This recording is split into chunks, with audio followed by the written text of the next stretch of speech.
There's a new man in Turin, and he goes by the name of Igor Tudor. The Thiago Motta chapter has come to an end. Now, Igor Tudor, what is his philosophy? What is his blueprint? What are his key footballing principles? What can you expect from Igor Tudor? This is a man, this is a player that represented Juventus. He won with Juventus. He played for the Juve fans. He understands the Serie A. He's managed in the Serie A.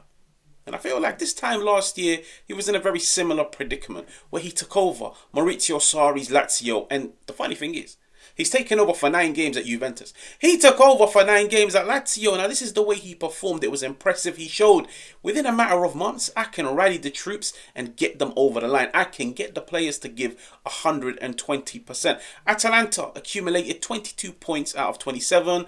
No other team accumulated more than Lazio. They were joint second with Inter, securing 18 out of 27 points. It shows you his methods. They're effective, they're efficient, and the players, they buy into them real quickly. So because of that, I want you to put your hand up with me and say, hashtag the IGN, the Igor Tudor Nation. You see, the thing about Arabs, we get too excited, and when we get too excited, we completely lose composure. It's like that one time when I ordered a pizza without any tomato sauce. But anyways, Igor Tudor, what is his philosophy? What does he stand for? How will he set up this team? And which key players, look at me, I'm getting excited. Which key players are going to be integrated into this team? Now, first and foremost, Igor Tudor, let's look at his Lazio team. Off the ball, they set up in a 5-3-2 shape. Now, you could see 3 centre-halves accompanied by 2 wing-backs. Then you've got the 3-man in midfield. And then you've got 2 number 9s that play in a split striker system. Where it's fluid is, I feel like, depending on the squad and the players that he has available, he's also shown I can turn the 5-3-2 into a 5-2-3 with, you guessed it right, 2 roaming number 10s. Kenan, Yildiz! Our time is coming.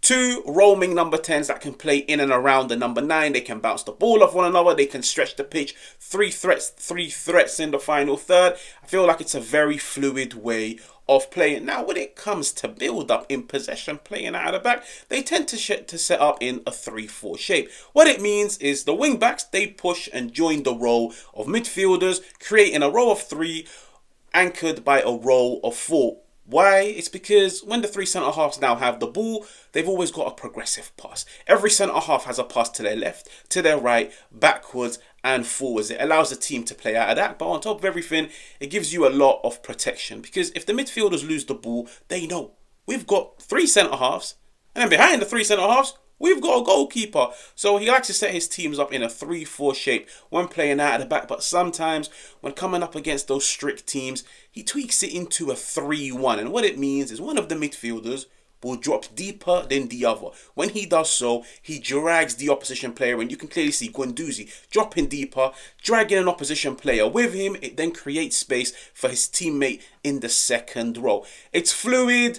There's passing angles, there's options, there's defensive security. I feel like it will really help Juventus for the remaining 9 games. Now, like we said earlier on, he likes to set up his teams in a 5-3-2 shape or a 5-2-1. Now, all you really have to do is push the wing backs and it automatically becomes either a 3-5-2 or a 3-4-2-1 in possession. I've always been a lover, an admirer of the 3-4-2-1. I think I've even got videos of me saying it's my favourite formation. I love it. It's fluid. It's dynamic. There's passes all over the place. There's bodies all over the place. You compact the centre. You have bodies out wide. You have plays in and around the number 9.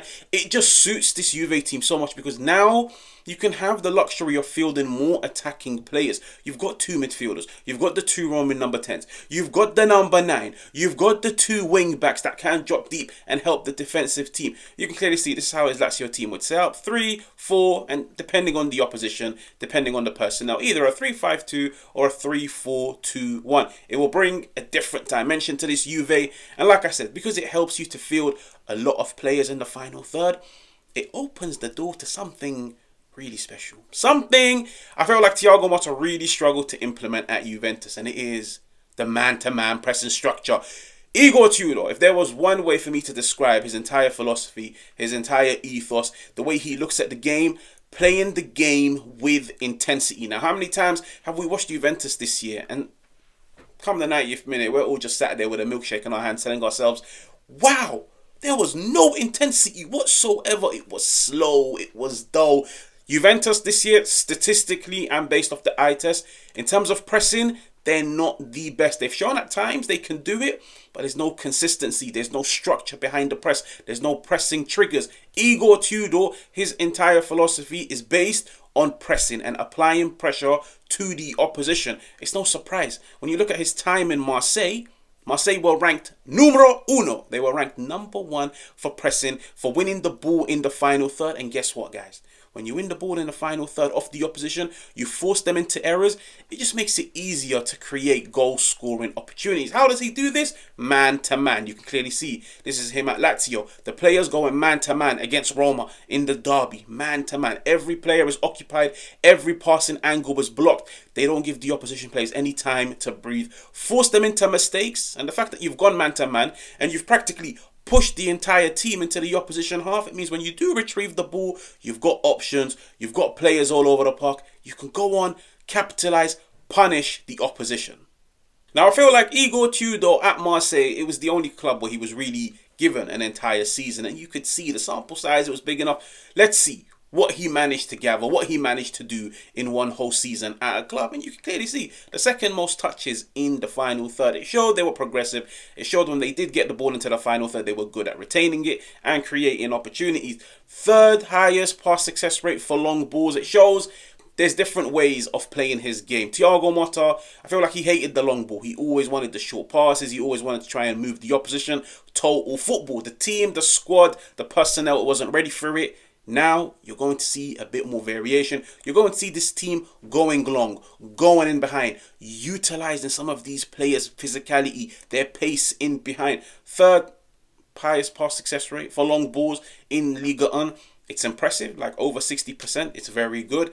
Then you had the third for progressive passes. So, like I said, it shows they'll pass the ball forwards in a variety of different ways, but it all depends on the opportunity, whether it's short, medium, long. He builds his team, he sets them up in a way where they can punish the opposition in a variety of different ways. Like, that's just the best way to put it.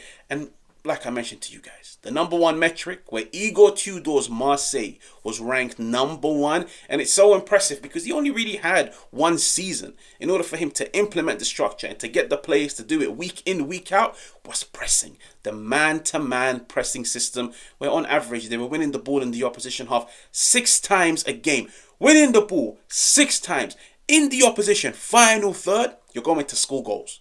You're going to be a team that the opposition hate coming up against. And I really feel like Juventus, they've got the players for it. It's just the prime embodiment of Igor Tudor. Playing with intensity, showing hunger, being committed to the cause, playing without any fear, playing on the front foot, taking the game to the opposition. And that's what I'm expecting to see from him at Juventus, especially against Genoa in his first game. Now, if you enjoyed the video, make sure to subscribe, make sure to hit the like button, make sure to let me know what you think in the comments, and I'll catch you guys on another one.